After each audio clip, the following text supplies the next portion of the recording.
Hello and welcome to The World Today. I'm Amarachi Ubani. Here's what's coming up within the half hour. At least 16 people killed in a huge fire at a garment factory in Bangladesh.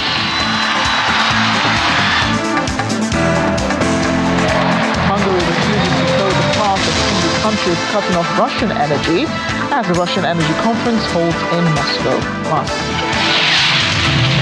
Former Kenyan Prime Minister Raila Odinga dies at the age of 20. Let's begin The World Today.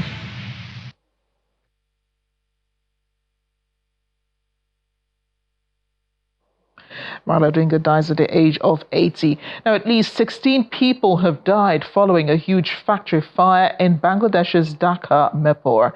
Authorities say the blaze, which broke out at the factory around midday, was extinguished after 3 hours on Tuesday. However, an adjacent chemical warehouse continued to burn. Eyewitnesses said the chemical warehouse stored bleaching powder, plastic and hydrogen peroxide, all of which can intensify fires.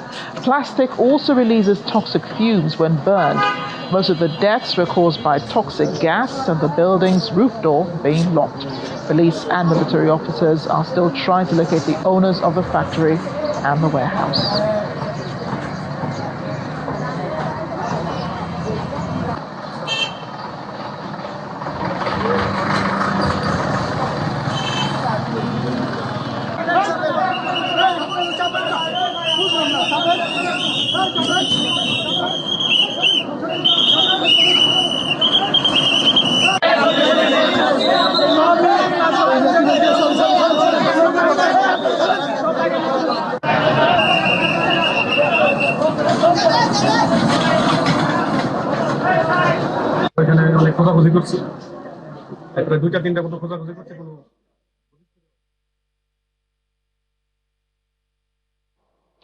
The Russian Energy Conference is holding in the capital, Moscow, today.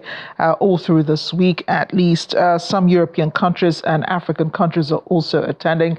So is a chairman of the African Energy Chamber, Njik Ayuk, who says Russia is a big country with bigger platform where countries from the global south can have their voices heard. The African Energy Chamber is an energy advocacy group based in South Africa. It was founded by Njik Ayuk in 2018 and focuses on legal issues related to oil and gas in African countries. Country has a bigger platform where countries from the global south can have their voices heard here. You've seen today from OPEC to Saudi Arabia to African countries being here in Russia. We are today saying that we want the world to listen to us and be part of us. And I think Russia gives us that platform, gives us a platform where, for example, when we talk about energy, talks about us using all of the above energy solutions to provide energy for 600 million Africans that don't have electricity, 900 without clean cooking technologies. Russia is helping with that. Here at Russian Energy, we're having even more discussions on how we can collaborate on climate issues, but not climate issues that just say leave your oil in the ground, leave your gas in the ground, but ways that we say we take care of our people. So those that want to decarbonize, they can decarbonize, but African nations can industrialize, and we create that opportunity. So we're very thankful that we have a nation that understands us and wants to see us grow and wants to also ensure that we also have an equal path to prosperity like you've seen many other nations. We represent a lot of companies within the African Energy Chamber, but one of the biggest things that we want to do here is that continue working with Russian companies to provide opportunity. We are better when we provide opportunity for Russian companies and African companies to work together in joint ventures, create more gas projects, but also create more oil projects and also share more nuclear projects. We're working with Rosatom to see how we get investments into Africa, Luke Oil, Gazprom, and many other entities, Rosneft, and we're going to see a lot more. But the Russian service companies that have a lot of technologies that can really change the scope, they are going to be key to get us to use these technologies and those technical skills that we lack in Africa to get a lot of projects that have been stuck moving again. Also attending the event is the Hungarian Prime Minister Peter Szijjártó, whose country still imports a significant portion of its fossil fuels from Russia, despite the EU's Repower Roadmap plans to phase out all imports from Russia by 2027.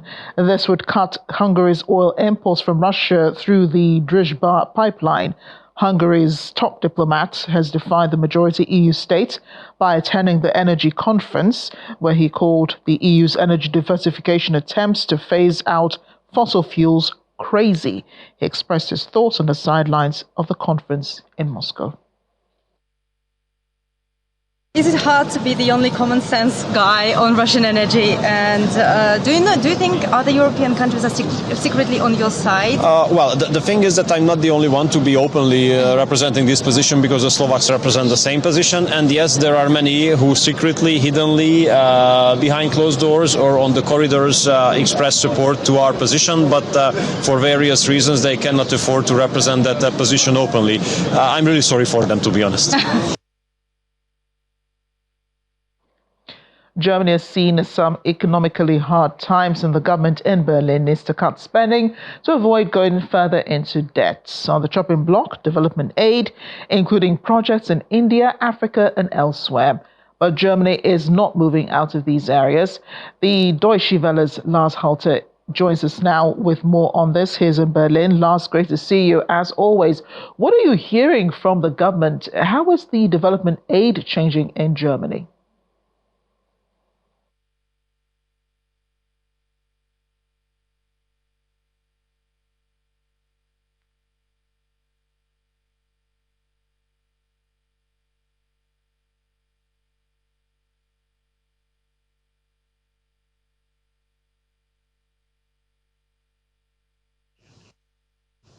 Yeah, thanks for having me. Indeed, the German government has made deep cuts everywhere. And with regards to development aid, the budget is down 8% next year to just over 10 billion euros. Now, a cut of 8%, of course, could be painful, but that's not the point here. As a matter of fact, Berlin seeks closer cooperation with the Global South, not to divest from the area. And so Development Minister Raila just introduced her plan for, quote, strong partnerships for a successful global economy. She made it clear right off the bat that cutting down on economic support for the Global South is not a goal at all, especially in times when a major player, the United States, obviously under Donald Trump, has in fact turned away from supporting projects there, or at a time when some other powerful players like China have strategically moved into, let's say, Africa with multi-billion-dollar projects. Now, the German government is still set to be a player in the Global South, albeit with new strategies. Right, Lars, and what are these strategies supposed to look like? Actually, the big idea is to include the corporate world into any developmental aid at a much earlier stage of planning. For example, the business community, including some of the big global players in Germany, will be part of setting the agenda, deciding on which 5 developing economies for now will be the main focus for a cooperation with Germany. India will be among them. Ghana will be a major market too, likely. The government also wants to make sure that more companies here will get orders and jobs out of these partnerships, that they invest, of course, as well. The idea is to strengthen supply chains, to have more value creation in India or Africa, and to be a partner rivaling the position that China has these days. Beijing, of course, has long invested in infrastructure in the Global South, has made financing available, not necessarily in interest of some countries there in the long run, whereas Germany doesn't have the same level of business there, despite spending billions in the past. So what are you hearing from German companies? How are they expecting to benefit?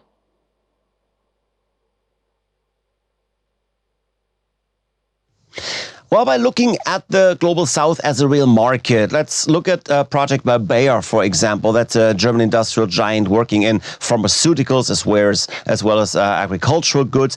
They are about to invest 32 million euros in Zambia to develop a high-quality hybrid seed that could grow corn for 30 million people per year. On background here, Bayer says African farmers don't need sympathy and pity. They need functioning systems. And other companies are seeing that as well. So the focus for the government in Berlin is now totally on not just on supporting projects, but establishing real commercial partnerships. Of course, that's also long been the focus of others, including, of course, the World Bank. I can imagine. Lars, thanks again for joining us. In other news now, Israel says one of the 4 bodies handed over by Hamas overnight does not match any of the hostages. The government says there will be no compromise on the return of dead hostages, with 21 still in Gaza. Some Palestinians fear delays in returning the bodies could lead to fighting resuming and are stockpiling supplies. Meanwhile, Israel has returned the bodies of 45 Palestinians. According to the Hamas-run health ministry, it is working to identify them. Well, U.S. President Donald Trump says the U.S. will disarm Hamas violently if they refuse to disarm within a reasonable period of time. His comments follow footage of public executions and other displays of force by the Hamas fighters in Gaza since after the ceasefire. Other verified clips have shown armed men wearing insignia, identifying them as members of Hamas's internal security force on patrol, and masked fighters firing on unarmed men. Mr. President, on Gaza, how long will it take Hamas to disarm, and can you guarantee that is going to happen? Well, they're going to disarm, and because they said they were going to disarm. And if they don't disarm, we will disarm them. How will you do that? I don't have to explain that to you. But if they don't disarm, we will disarm them. They know I'm not playing games. Okay? Now, we did something monumental. We got the hostages back. That was the first thing we had to do. Above all else, get the hostages back. Now, they misrepresented because we were told they had 26, 24 of dead hostages, if we can use those terms. And it seems as though they don't have that because we're talking about a much lesser number. But that's a very tough subject. I want them back. That's what they said. I want them back. Also, they said they were going to disarm. And initially speaking, they needed, they did take out a couple of gangs that were very bad, very, very bad gangs. And they did take them out. And they killed a number of gang members. And that didn't bother me much, to be honest with you. That's okay. We had a couple of very bad gangs. It's no different than other countries. Like Venezuela sent their gangs into us, and we took care of those gangs. We have Washington, D.C. is one of the safest cities in the country. It was one of the worst cities in the country if you go back just a little while ago, right? Now it's safe. You can walk to work. Isn't it nice? But we have told them we want disarm, and they will disarm. And if they don't disarm, we will disarm them. And it'll happen quickly and perhaps violently. But they will disarm. Do you understand me? Yes. Because everyone says, oh, well, they won't disarm. They will disarm. And I spoke to Hamas, and I said, you're going to disarm, right? Yes, sir, we're going to disarm. That's what they told me. They will disarm, or we will disarm them. Got it? Okay, what next. Is the deadline? Sir, you said quickly, but what is the deadline you're going to put on that? A reasonable period of time, pretty quickly. A reasonable period of time. He's going to win. And if he wins, we're staying with him. And if he doesn't win, we're gone. How come the Argentina can help to the peace process, to the Middle East peace process? They can help by doing well. If Argentina does well, that's helpful because they know we help Argentina. So if Argentina is successful, that's great because they view us as somebody that helped Argentina and they did well. And the United States maybe will help them, and they're going to do well. So the success of Argentina would be a great feather in the cap of the USA because we're helping them. Right? You understand? Yeah. Yeah, please, behind you. U.S. President Donald Trump still ahead on the world today. Well, we're closing for a minute, but Chinese scientists are developing the world's first bone adhesive, which can repair fractures in just minutes. Stay with us.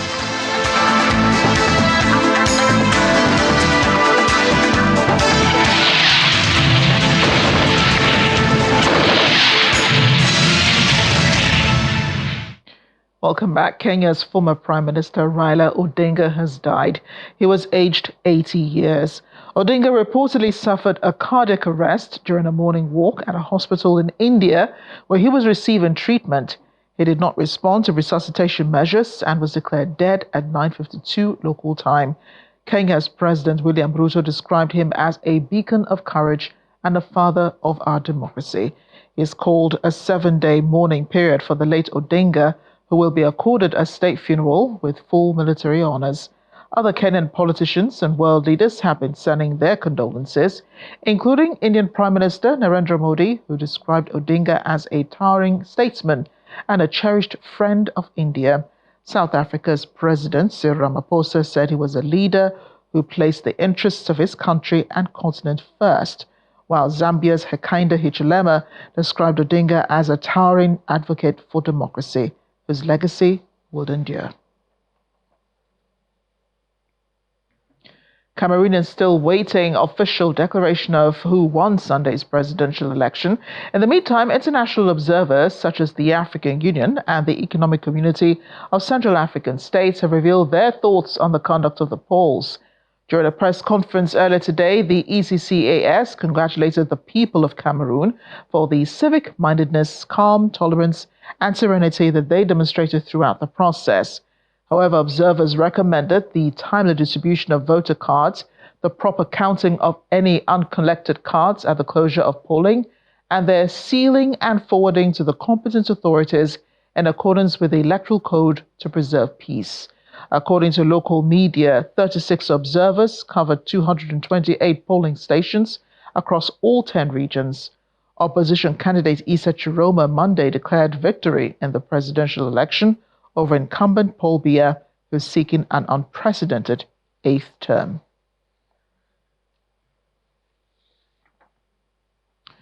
The United States says it remains committed to advancing reliable energy access worldwide. Acting Assistant Secretary for the Office of International Affairs, William Tommy Joyce in South Africa, noted the excessive regulation has hindered nuclear energy development, urging financial institutions to support funding for nuclear projects. Well, he was speaking at the 4th G20 Energy Transitions Working Group and Energy Transitions Ministerial Meeting in Durban, South Africa. Our correspondent, Innocent Samosa, has more.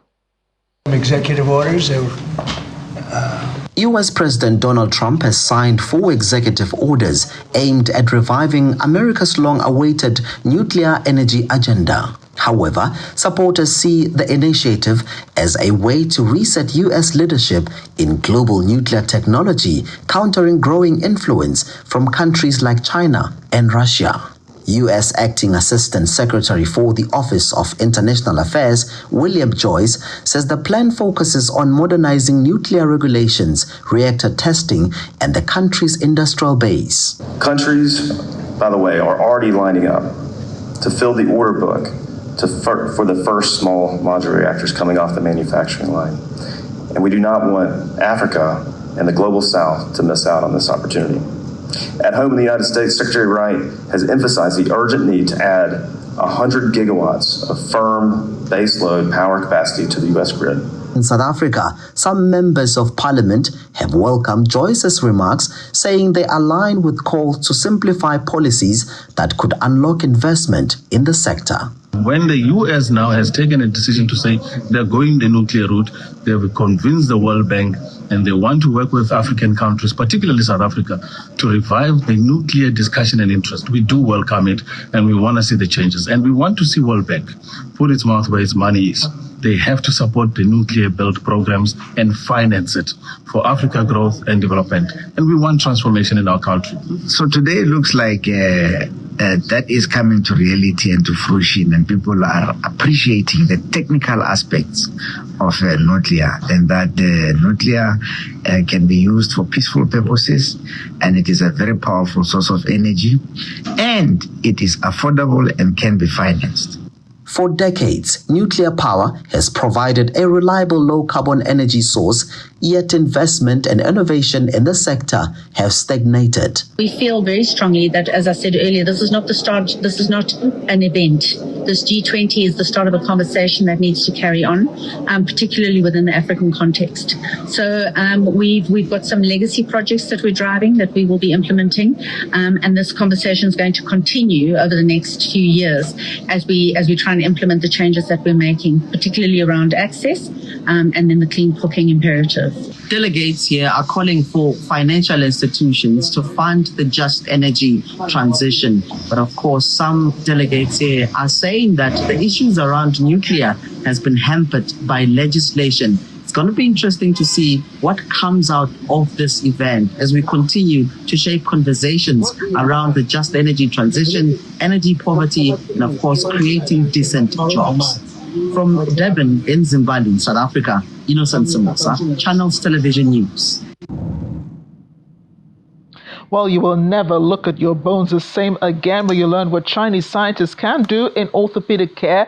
They've developed the world's first bone adhesive that can repair fractures in just minutes. The innovative material, named Bone O2, marks a significant advancement in trauma medicine and could soon facilitate faster, less invasive, and more effective complex bone reconstruction surgeries. This revolutionary adhesive was inspired by an unexpected source, oysters. Lead researcher of the team in Zhejiang University School of Medicine in Hangzhou observed how these marine organisms cling to wet, moving surfaces such as bridge pylons in turbulent seawater. The adhesive is naturally absorbed by the body as the bone heals, typically within 6 months. This feature eliminates the necessity for follow-up surgeries to remove hardware, significantly reducing recovery time, surgical risks, and healthcare costs.